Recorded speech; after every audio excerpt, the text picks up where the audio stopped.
창세기 42장 26절부터 마지막 38절 말씀입니다.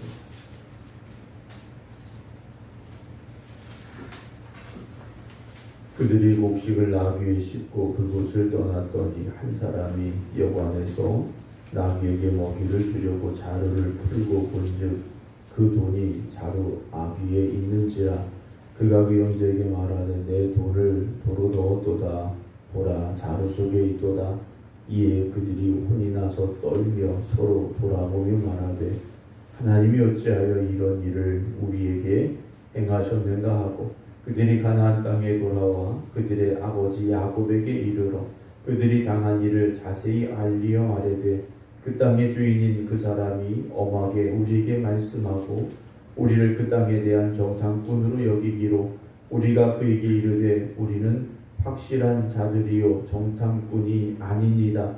우리는 한 아버지의 아들 12형제로서 하나는 없어지고 막내는 오늘 우리 아버지와 함께 가나안 땅에 있나이다 하였더니 그 땅의 주인인 그 사람이 우리에게 이르되 내가 이같이 하여 너희가 확실한 자들임을 알리니 너희 형제 중에 하나를 내게 두고 양식을 가지고 가서 너희 집안의 굶주림을 구하고 너희 막내 아우를 내게로 데려오라. 그러면 너희가 정탐꾼이 아니요 확실한 자들임을 내가 알고 너희 형제를 너희에게 돌리리니 너희가 이 나라에서 무역하리라 하더이다 하고 각기 자루를 쏟고 본즉 각 사람의 뭉치가 그 자루 속에 있는지라. 그들과 그들의 아버지가 돌뭉치를 보고 다 두려워하더니 그들의 아버지 야곱이 그들에게 이르되 너희가 나에게 내 자식을 잃게 하도다. 요셉도 없어지고 시므온도 없어졌거늘 베냐민을 또 빼앗아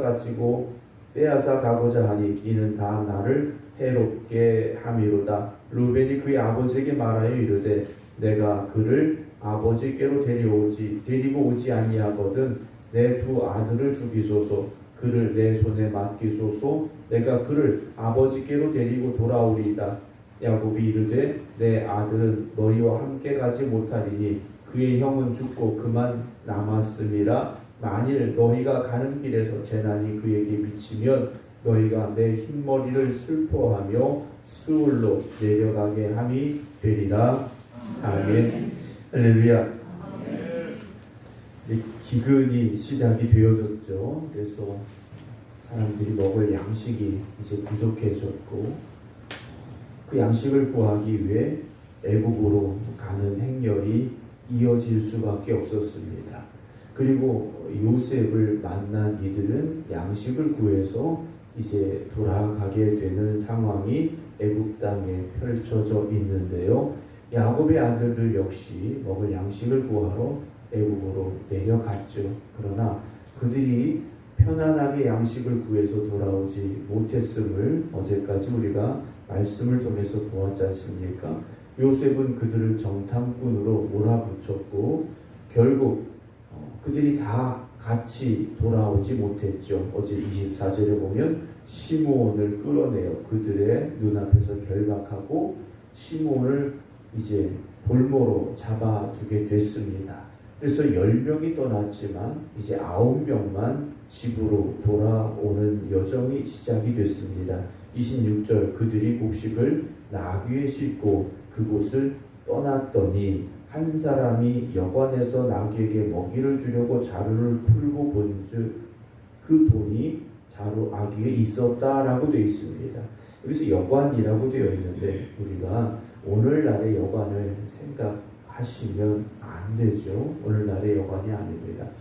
거의 한 4,000년 전의 여관이라는 의미, 더군다나 이들이 지금 애굽에서 가나안 땅을 향해 가고 있었던 그 길의 여관은 요즘의 여관과는 다르다라는 것이죠. 잠깐 쉬어서 밤을 보낼 정도의 그런 시설만 있는 어찌보면 옥막 같은 그런 정도의 장소였다라고 보시면 됩니다. 그런데 거기서 나귀에게 먹이를 주려고 자루를 하나 풀었는데 그 자루 입구에 뭐가 있었느냐? 그들이 양식을 산 돈이 그대로 있었다라는 겁니다. 큰일이 난 겁니다. 그래서 이들이 28절 보면 그가 그 형제에게 말하되 내 돈을 도로 넣었도다. 보라, 자루 속에 있도다 라고 말합니다. 자루를 열어서 낙에게 양식을 주려고, 먹을 음식을 주려고 이제 열었는데 하필 그 자루를 열자마자 값이 그대로, 그 돈이 그대로 거기 있었더라는 거죠. 이제 큰일 났습니다. 이에 그들이 혼이 나서, 우리말로 혼이 나간 겁니다. 그 정도로 이들이 두려움에 떨었다라는 거죠. 왜냐? 애굽의 총리, 그 얼마나 막강한 권력을 가진 사람입니까? 자기들이 분명히 돈을 내고 양식을 사왔는데, 더군다나 이들은 정탐꾼의 누명까지 썼었고 시므온을 볼모로 붙잡혀 두고 온 상황이라는 거예요. 이게 잘못되면 시므온도 죽을 수 있고 자기들도 죽을 수 있는 상황이 지금 벌어졌다라는 거죠. 그래서 이들이 혼이 나간 사람들처럼 떨면서 이 말을 할 수밖에 없는데, 무엇이라고 말하는가? 하나님이 어찌하여 이런 일을 우리에게 행하셨는가 그래요. 하나님이 행하신 게 맞죠. 요셉을 애굽으로 보내시고 총리를 만드시고 꿈을 해석하게 하셔서 이 모든 일을 준비하게 하신 건 하나님이시죠. 그런데 하나님은 어떤 하나님이십니까? 선하신 하나님이세요. 하나님은 선하신 하나님이시라는 거죠. 그런데 이들이 하나님의 뜻을 온전히 깨닫지 못하고 오해하니까 두려움에 떨고 이런 말을 하는데, 하나님이 어째서 이런 일을 우리 행하셨는가? 두렵고 불안한 마음이었다라는 거죠. 믿음으로 살아간다 우리가 말합니다. 우리가 하나님 믿는다고 말합니다. 그 믿음은 어떤 믿음입니까? 어떤 상황 속에서도 하나님의 선하심이 우리를 향하고 계심을 믿고, 그래서 어떤 절망적인 상황 가운데도 하나님이 나를 도와주실 것임을 소망하는 그런 믿음입니까? 그렇다면 우리는 진짜 믿음이겠죠. 그러나 오늘 요셉의 형제들 같은 이 말을 하고 있다면, 어떤 상황에 처했을 때 우리가 혼이 나간 사람처럼 또는 두려움에 떨고 이런 상황이라면, 하나님이 왜 나한테 이러셨을까라고 말하고 있다면 우리의 믿음은요, 하나님을 믿는 믿음이 아닐 수 있다라는 거죠. 어쨌든 이들이 29절에 가나안 땅에 돌아왔습니다. 집으로 왔죠. 그들의 아버지 야곱에게 도착을 해서 그들이 당한 일을 자세히 알리어 말합니다. 양식은 구해왔어요. 하지만 그때 되어졌던 일이 무엇입니까? 30절, 그 땅의 주인인 그 사람이 요셉을, 그들은요 그 땅의 주인, 애굽의 주인이라고까지 말합니다. 그러니까 이들이 요셉을 얼마나 위대한 사람으로 보고 왔는가 알 수 있지 않습니까? 가나안 땅에 이름 없는 목동들이 그 당시 가장 거대하고 큰 나라, 더군다나 그들의 생명을 좌우할 수 있는 양식을 쥐고 있는 그 나라의 총리를 마주하고 왔다라는 건, 이건 상상할 수 없는 일이었지 않습니까? 그러면서 이들이 그 사람이 엄하게 우리에게 말씀하시고 우리를 그 땅에 대한 정탐꾼으로 여기기로, 우리가 그에게 말하되 우리는 확실한 자들입니다. 우린 정탐꾼이 아닙니다. 우리는 한 아버지의 아들 12형제였는데 하나는 없어지고 막내는 아버지와 가나안 땅에 있습니다. 우리가 상황을 다 이야기했다라는 거죠. 그런데 33절, 그 땅의 주인인 그 사람이 우리에게 이르되 내가 이같이 하여 너희가 확실한 자들임을 알리니 너희 형제 중에 하나를 내게 두고, 그게 누굽니까? 아까 말씀드렸던 시므온이죠. 시므온은 지금 볼모로 잡혀 있다라는 거예요. 그리고 가서 양식을 가지고 가서 너희 집안의 굶주림을 해결해라. 하지만 34절, 너희 막내 아우를 내게 데려와라. 너희들이 한 말이 진짜인지 거짓인지 내가 확인해 봐야 되겠다 라고 우리에게 말했습니다. 그러면서 34절 마지막에 너희가 이 나라에서 무역하리라 하더이다 그래요. 무역한다라는 게 뭐겠습니까? 지금 애굽에서 양식을 사서 다른 나라에 가서 팔 수 있는 권한을 주겠다라는 이야기겠죠. 자, 어쨌든 이런 상황인데 35절에 각기 자루를 쏟고 본즉 각 사람의 뭉치가 그 자루 속에 다 있었다라고 되어 있습니다. 그러니까 이들이 가지고 온 자루 속에 다 그들이 양식을 산 돈이 그대로 들어 있었다라는 거예요. 그런데 하필 오다가 풀었던 그 양식 속에는 아귀 속에, 즉 입구 속에 있었고 나머지 돈들은 그 속에 숨겨져 있었더라는 거예요. 하나를 풀었는데 하필 그게 아귀 속에 있었고, 아마 그 상황 속에서 다른 자루들도 풀어봤겠죠. 그런데 입구 쪽에 돈이 없으니까 안 들은 줄 알았던 겁니다. 자루 하나에만 돈이 들었던 줄 이들이 생각했으리라 우리가 알 수 있어요. 근데 집에 와서 풀어보니 모든 자루마다 돈이 그대로 들어있다라는 거예요. 상황이 아주 심각해진 겁니다. 그들과 그들의 아버지가 돈 뭉치를 보고 다 두려워했다 그랬어요. 양식을 돈을 주고 사왔는데 돈이 그대로 있다. 우리 같으면 이거 신날 일이지 않습니까? 공짜로 사온 거잖아요. 그런데 이들에게는 그렇지 않았다라는 거예요. 오히려 더 큰 두려움이 그들에게 찾아온 겁니다. 하나님의 뜻을 알지 못하고 인간적인 생각으로만 살고 있으니, 더군다나 하나님이 세우신 요셉을 그들이 주기로 했던 그 상황들이 머릿속에 다시 기억이 되고 나니 큰일이 난 겁니다. 36절에 그들의 아버지 야곱이 그들에게 이르되 너희가 나에게 내 자식들을 잃게 하도다. 요셉도 없어졌고 시므온도 없어졌거늘 베냐민을 또 빼앗아가고자 하니 이는 다 나를 해롭게 함이다 라고 말합니다. 르벤이 그의 아버지 야곱에게 말하죠. 내가 그를 아버지께로 데려오지 아니하거든. 막내 베냐민이겠죠. 내 두 아들을 주기소서. 그를 내 손에 맡기소서. 내가 그를 아버지께로 데리고 돌아오겠습니다. 야곱이 말합니다.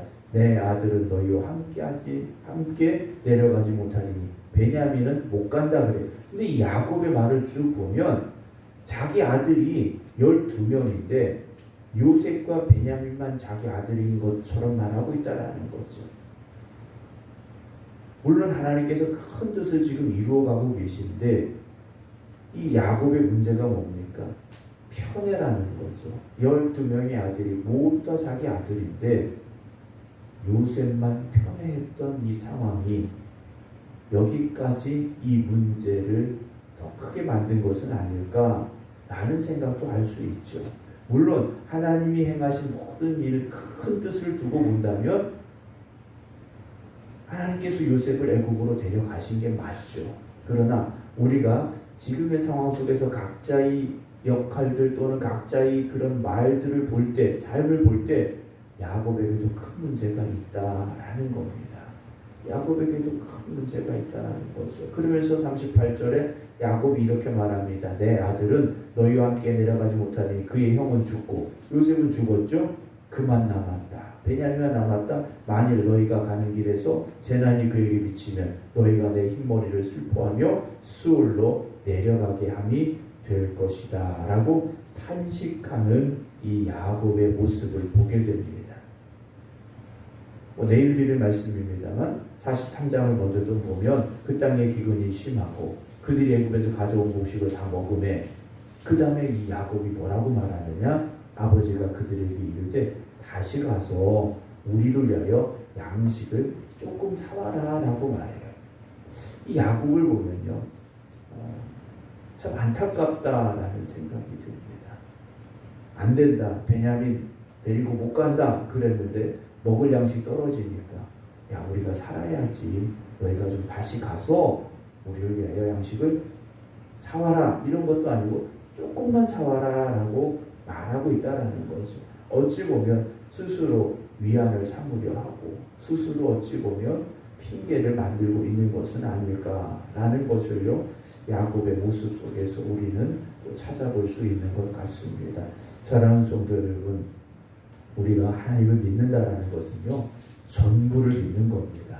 내가 믿고 싶은 것만 믿는 게 아니고요, 지금 보여지는 것만 믿는 게 아니고요, 내가 보지 못하는 것이라 할지라도, 내가 깨닫지 못하는 것이라 할지라도 하나님을 믿는다라는 것은 그 모든 것을 믿을 때 우리가 하나님을 믿는다라고 말할 수 있다라는 것이죠. 내일 일은 우리가 모르죠. 알 수 없습니다. 그러나 하나님을 믿는다면 내일 일도 하나님께 맡기시기 바랍니다. 신뢰하시기 바랍니다. 그리고 우리에게 찾아오는 두려움이나 또는 원망 앞에서 우리가 담대함을 가지고 또 감사함을 가지고 다시 하나님 앞에 엎드려서 하나님의 도우심을 구할 수 있는 여러분들이 되시기 바랍니다. 오늘 말씀을 쭉 보게 되면 야곱이요 하나님께 도움을 구했더라는 내용은 나오지 않습니다. 그러니까 기도했더라는 내용이 나오지 않아요. 베델에서 만난 그 하나님 앞에 야곱이 엎드려 기도하는 모습을 우리는 찾아볼 수가 없다라는 거죠. 오늘도 우리가 이 새벽에 다시 하나님 앞에 기도드리는 기도의 자리를 회복하기를 원합니다. 그래서 우리를 도우시고 우리와 함께 하시는 선하신 하나님의 뜻을 믿음으로 말미암아 두려움과 절망이 아니라 믿음과 담대함을 가지고 살아갈 수 있는 우리 모두가 되기를 주님의 이름으로 축원합니다. 기도하겠습니다. 하나님은 지금도 살아계시고 하나님의 그 선하신 뜻을 가지고 우리를 향하여 나아오고 계심을 우리가 믿어야 할진데 우리가 우리 현실을 보면서 두려워하고 때로는 불평하고 때로는 하나님을 향하여 원망할 때도 있었습니다. 우리가 우리의 주어진 삶의 모든 것을 깨닫지 못하기에 우리가 원망하고 불평하고 두려워하는 삶이었습니다. 비록 내 눈에 보여지지 않아도 내가 알 수 없어도 하나님은 나를 향하여 선하신 뜻을 가지고 계십니다. 깨닫게 하시고 고백하게 하여 주시옵소서. 그래서 오늘도 하나님이 일하시고 하나님이 역사하시고 하나님이 모든 것을 행하십니다. 고백할 수 있는 저희들 되게 하여 주시어서 오늘도 기도드리는 성도들의 심령마다 하나님을 향한 감사가 있게 하여 주시옵시고 오늘 하루의 삶을 살아가는 은혜가 있게 하여 주시옵소서. 우리는 알 수 없습니다. 그러나 하나님은 알고 계시고 우리는 능력이 없지만 하나님께는 능력이 있습니다. 고백할 수 있는 저희들 되게 하여 주시옵소서. 오늘 주님께서 우리에게 주신 또 거룩하고 복된 날 시작합니다. 이 하루도 하나님의 영광을 위해 살아가는 저희들 되게 하시고 하나님이 기뻐 받으시는 예배를 드릴 수 있는 참된 예배자들이 되게 하여 주시옵소서. 이제는 우리 주 예수 그리스도의 은혜와 아버지 하나님의 무한하신 사랑하심과 성령님의 감동 감화 역사하심이 오늘도 살아 역사하시는 하나님 앞에 깨어 기도드리는 모든 성도들 위해 저들의 가정과 자녀들 위해 이제부터 영원토록 함께 하시기를 간절히 축원하옵나이다. 아멘.